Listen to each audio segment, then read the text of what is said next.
Sampun kepanggih Yohanes pasal 7 ayat 37 sampai 44. Demikian firman Tuhan untuk kita semua. Ini firman Tuhan untuk kita semua, jemaat yang dikasih Tuhan GTJ Bolang Cafri. LAI memberikan judul Air Sumber Hidup. Dan pada hari terakhir, yaitu pada puncak perayaan itu, Yesus berdiri dan berseru, "Barang siapa haus, baiklah ia datang kepadaku dan minum. Barang siapa percaya kepadaku, seperti yang dikatakan oleh kitab suci, dari dalam hatinya akan mengalir aliran-aliran air hidup." Yang dimaksudkannya ialah roh yang akan diterima oleh mereka yang percaya kepadanya. Sebab roh itu belum datang karena Yesus belum dimuliakan. Beberapa orang di antara orang banyak yang mendengarkan perkataan-perkataan itu berkata, "Dia ini benar-benar nabi yang akan datang." Yang lain berkata, "Ia ini Mesias." Tetapi yang lain lagi berkata, "Bukan Mesias, tidak datang dari Galilea." Karena kitab suci mengatakan bahwa Mesias berasal dari keturunan Daud dan dari kampung Bethlehem, tempat Daud dahulu tinggal. Maka timbullah pertentangan di antara orang banyak karena dia. Beberapa orang di antara mereka mau menangkap dia, tetapi tidak ada seorang pun yang berani menyentuhnya. Amin. Bapak Ibu yang diberkati dan dikasihi Tuhan, berulang-ulang saya mau sampaikan bahwa Roh Kudus, Roh Allah yang penuh kuasa itu diberikan kepada kita dengan satu tujuan, yaitu untuk menjadikan kita semua memiliki kuasa untuk bersaksi. Amin ya. Itulah tujuan Tuhan mencurahkan rohnya, diberikan rohnya kepada para sahabat, kepada para murid, yaitu supaya para murid penuh dengan kuasa, sehingga dengan kuasa itu para murid boleh menjadi saksi-saksi Tuhan. Jadi ketika para murid diberi karunia dan memiliki karunia-karunia rohani itu bukan untuk ajang pamer, betul. Tapi biarlah dengan semuanya itu kita pakai untuk membangun kerajaan Allah di bumi ini. Ibu bapak yang dikasihi Tuhan, pagi ini saya mau sampaikan bahwa hati yang dipimpin oleh Roh Kudus itulah yang pada akhirnya nanti akan menjadi kesaksian di tengah-tengah dunia. Dan kita percaya bahwa Roh Kudus sudah diberikan kepada kita semua. Semua kita di tempat ini sudah menerima Roh Kudus. Amin. Kita semua sudah punya kuasa itu. Dan harapan Tuhan, doanya Tuhan, kerinduan Tuhan adalah kita semua tanpa terkecuali bisa menjadi saksi Tuhan melalui kehidupan kula panjenengan. Itu Bapak Ibu. Sehingga kita akan semakin mengerti kehendak Tuhan. Pagi ini mari kita belajar hati yang dipimpin Roh Kudus itu seperti apa. Sehingga hati yang dipimpin oleh Roh Kudus itu akan mampu punya kuasa, punya dampak untuk menjadi kesaksian bagi banyak orang. Karena dunia ini sudah dikuasai oleh kuasa si julik Bapak Ibu. Kuasa si bapak dari pendusta, si iblis. Dan hanya satu cara untuk boleh menembus itu adalah bagaimana orang percaya harus benar-benar hidup yang mau dipimpin oleh Roh Kudus. Nah, Ibu bapak, kalau nek dalu gotong wit palem nih. Kan ngajeng iki lho Bapak Ibu. Wit palem.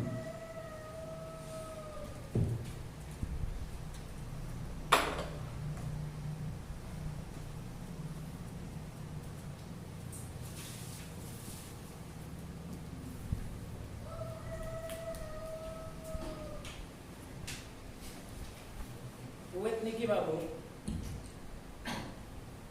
sing mesti saumuran kalih wit palem sing ten Ngajeng niku, ten Sandingkrang. Nek jenengan tingali. Benihnya saya ambil dari kantor MCC di Salatiga. Kula deder, tukul, kula tandur bareng. Neng sing setunggal niku wagenge sak kentole gajah kok. Wageng niku Sandingkrang niku. Lah sing niki kok ngeten. Umure sami lho. Umure sami. Kira-kira apa sebabnya? Ten jero pot. Nggih. Macam niki manggone Pak niki pun trumbus anyar niki. Winginane tah hidup segan mati tak. Mergo ten Sandingwet Melati mriku. Kepanasan rinolan wengi kok panas. Kepanasan terus. Sehingga dia hidup segan mati tak. Kula junjung malih kayak mriku, tak kebiuri tak sirami. Mulai rada seger. Hidupnya harusnya tidak seperti ini, Pak Bu. Harusnya dia bisa hidup segede yang di depan pastor itu, bisa menjulang tinggi. Tapi sampai hari ini masih sama seperti ini. Karena satu memang medianya sangat sedikit, tapi meskipun ada media yang cukup, kalau nggak ada air dia akan mati.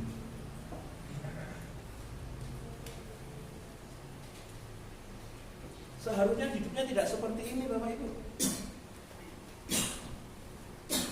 Harusnya bisa gede. Kan juga banyak bawa bunga, Bu, Pak. Akhir-akhir ini kan Kudus panasnya berapa derajat ya? Sangat panas sekali. Ini yang kurang air. Ini yang mulai saya rawat. Jenengan seneng sing pundi kira-kira nek kula milih? Sini. Karena kelihatan seger. Niki layu, alum. Sama persoalannya. Gara-gara kurang air. Sami-sami potnya sami nih. Bapak Ibu, Roh Kudus itu digambarkan tidak hanya seperti lidah-lidah api. Ya. Kalau kesabaran Rasul kan menceritakan ada lidah-lidah api, seperti lidah-lidah api. Ada angin yang menderu-deru. Tapi pagi ini Roh Kudus digambarkan seperti air.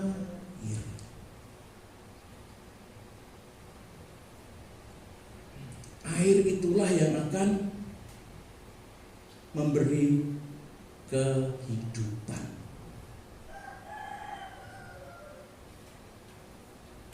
Air inilah yang akan menyegarkan hidup kita.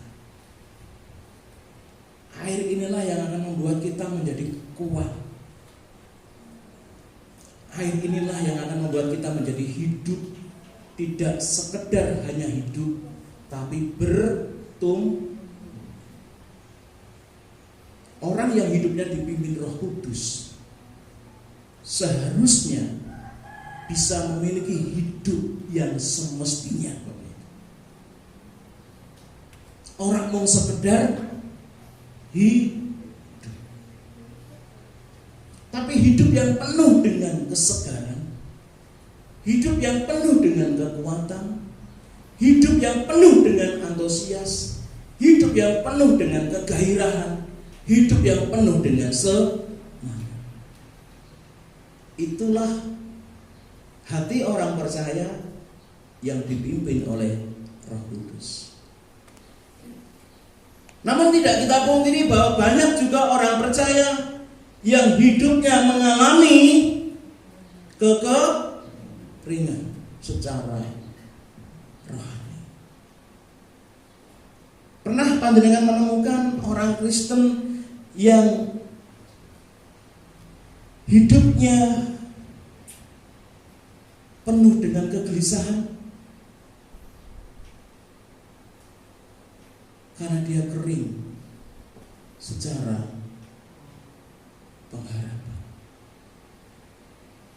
Wedi bagi sini. Ada juga orang Kristen yang kering secara suka cita. Dan besok orang yang kering secara sukacita, gimana kehidupannya? Nggak pernah senyum.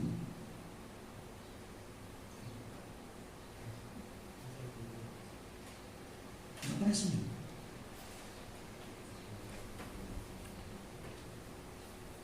Banyak yang juga mengalami kekeringan secara kasih. Banyak orang Kristen yang sudah menerima Roh Kudus, tapi dia kering secara kasih. Dampaknya apa Bapak Ibu? Hidup dalam kebencian terus. Gak capek tak?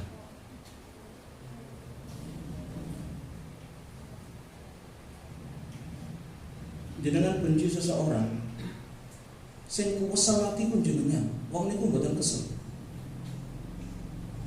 Sing capek kita sendiri. Orang yang kita benci makannya enak, minumnya set-set, penuh sukacita, tetapi kita sampai kita nggak bisa makan karena kebencian. Gak capek tak? Banyak orang Kristen yang kering secara kasih. Tidak hidup semestinya dia hidup. Seharusnya ketika Roh Kudus pimpin hidupnya, dia tidak alami kekeringan. Karena Roh Kudus itu adalah seperti digambarkan air. Ayat yang ke-37 Bapak. Dan pada hari terakhir, yaitu pada puncak perayaan itu, Yesus berdiri dan berseru, barang siapa haus, baiklah ia datang kepadaku dan minum. Minum Bapak, minum. Ketika kita kehausan dan minum, itu sangat melegakan, sangat memuaskan diri kita. Itu gambaran orang yang percaya kepada Tuhan dan hidupnya dipimpin oleh Roh Allah itu sendiri.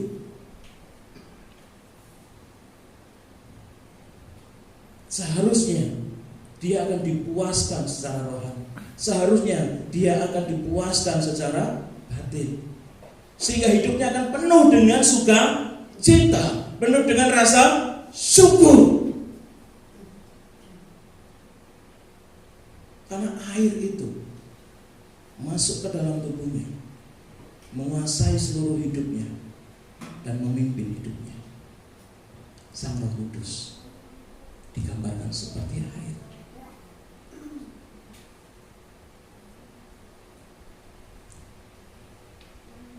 Ketika orang Kristen, orang percaya sudah punya Roh Kudus, tetapi hidupnya tidak dipimpin Roh Kudus, saya yakin seperti tumbuhan ini Bapak Ibu, secara iman tidak bertumbuh. Secara iman dia kuntet.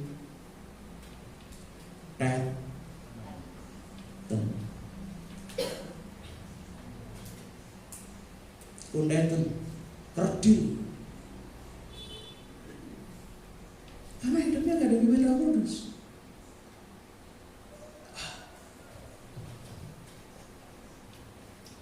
Oleh sebab itu kita tidak punya pilihan Bapak Ibu. Ketika Roh Kudus sudah diberikan kepada kita, lembutkan hati jenengan untuk dipimpin Roh Kudus. Jenengan akan merasakan dampaknya itu Bapak Ibu. Jangan melawan Roh Kudus. Yang rugi kita sendiri, bukan orang lain. Biarkan Roh itu bekerja secara maksimal dalam hidup kita. Lembutkan hati dan terimalah bentukan-bentukan dari Roh Kudus. Jenengan sendiri yang akan merasakan faedahnya, dampaknya. Paling boten gambaran yang paling sederhana. Hidup jenengan akan segar dengan segala musim. Amin. Semusim, ya kan? Berlalu. Najan musim ini katanya Mas Anto musim penuh berkat ya Mas Anto. Tapi pelangi akan muncul ketika selesai hujan. Kita akan kuat seperti tumbuhan yang terus mendapatkan air. Kita akan tumbuh, tidak kerdil iman kita. Semua hal boleh terjadi dalam hidup kita, namun ketika Roh Kudus memimpin kita, kita akan kuat. Amin.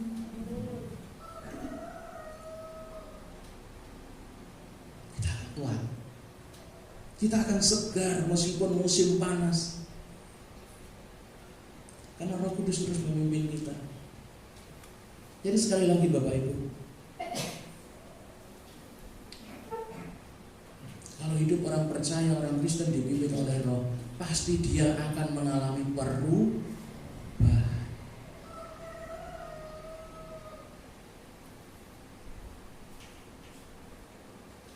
Pasti akan mengalami sukacita. Pasti akan mengalami yang namanya rasa syukur. Kenapa banyak orang Kristen nggak bahagia, Pak? Karena nggak punya rasa syukur, kurang dan sehingga orientasi hidupnya bukan Tuhan lagi, nggak kober mikir Tuhan, karena mikir lainnya yang menurut dia membuat dia bahagia. Tapi pada akhirnya dia nggak akan menemukan yang namanya damai sejahtera.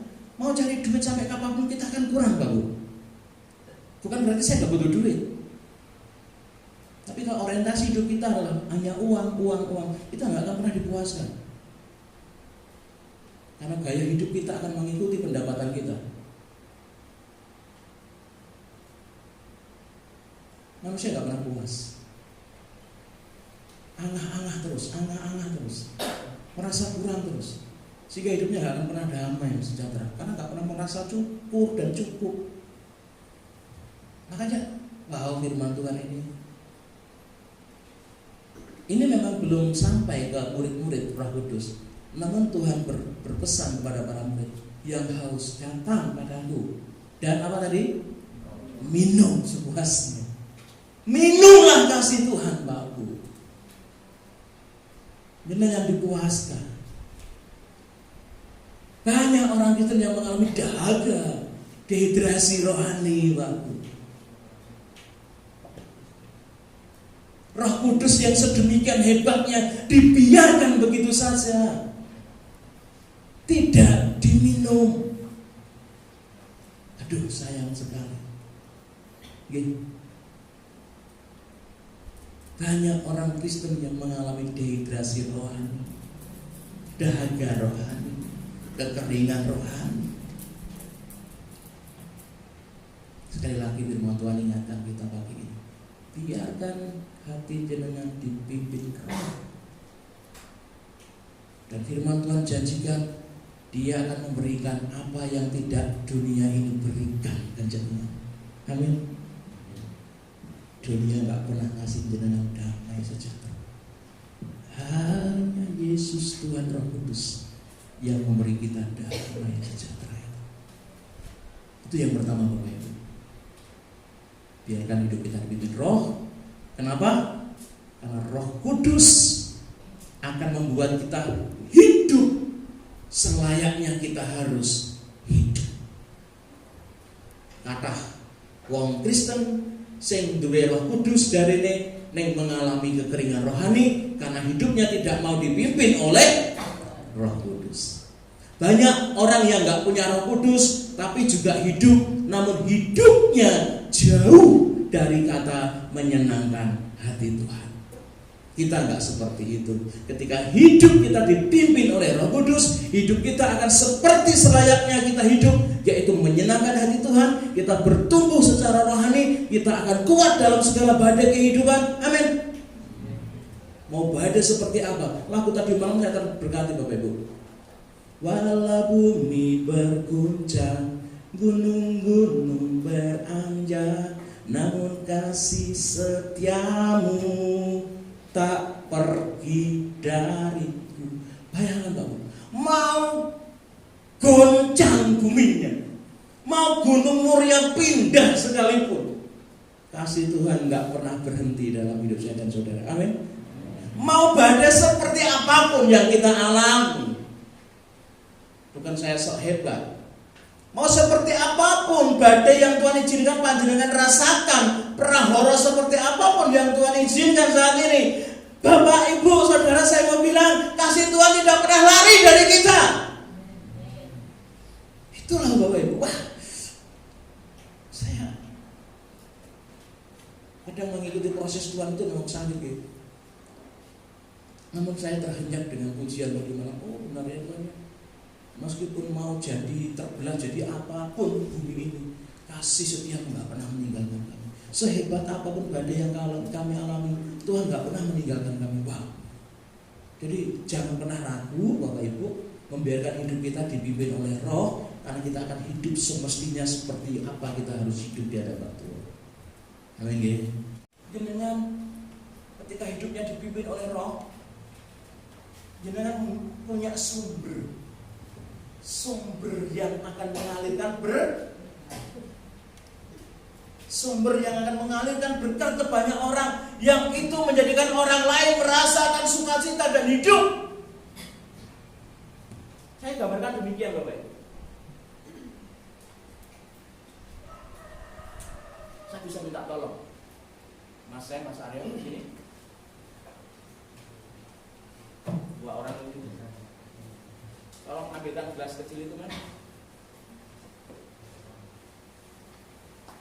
Mas Aryo pegang ini.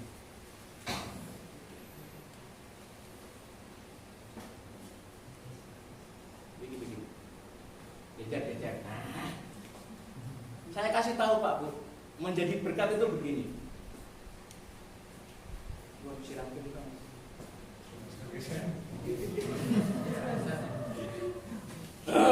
Menjadi berkat itu begitu, terus telas, ya kan? Kalau menjadi berkat itu begini Pak Bu, temporer. Tapi kalau menjadi sumber berkat, pegang lagi Mas. Nah, pegang itu di atas bunga itu, tinggi Mas, tinggi. Nah, perhatikan Bapak Ibu, ini hati nurani jenengan ketika hidup jenengan dipimpin oleh Roh Kudus, akan menjadi sumber berkat, akan mengalir aliran yang akan mengalirkan air kehidupan ke banyak orang, tidak pernah berhenti, terus mengalir dan mengalir. Amin. Bunga ini hidup dah nanti kalau mendapat aliran air terus.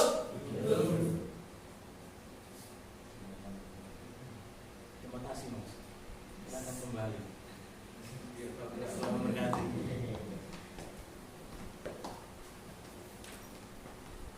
Wah, tidak hanya jadi berkat kita Bapak Bu, tapi jadi sumber berkat. Katakan amin. Salami kanan kiri dengan Anda sumber berkat.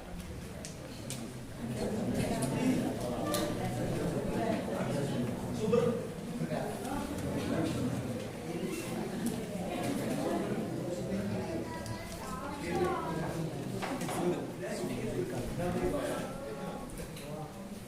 Orang Kristen yang hidupnya dipimpin Roh Kudus, dia tidak akan goeman untuk Tuhan. Amin. Tidak perincian buat Tuhan, tidak hitung-hitungan buat Tuhan, karena Tuhan yang akan terus ngejok berkat kepada jenengan. Kalau Tuhan berhenti ngejok berkat, berarti kita berhenti untuk menjadi aliran-aliran berkat. Roh Kudus sudah diberikan kepada kita.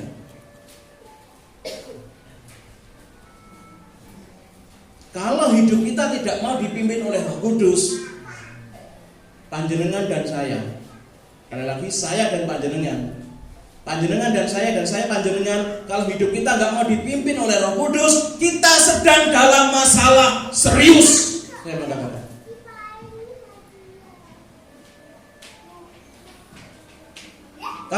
Kristen, orang yang sudah diberi Roh Kudus oleh Tuhan, tapi hidupnya gak mau dipimpin oleh Roh Kudus, dia sedang dalam persoalan yang sangat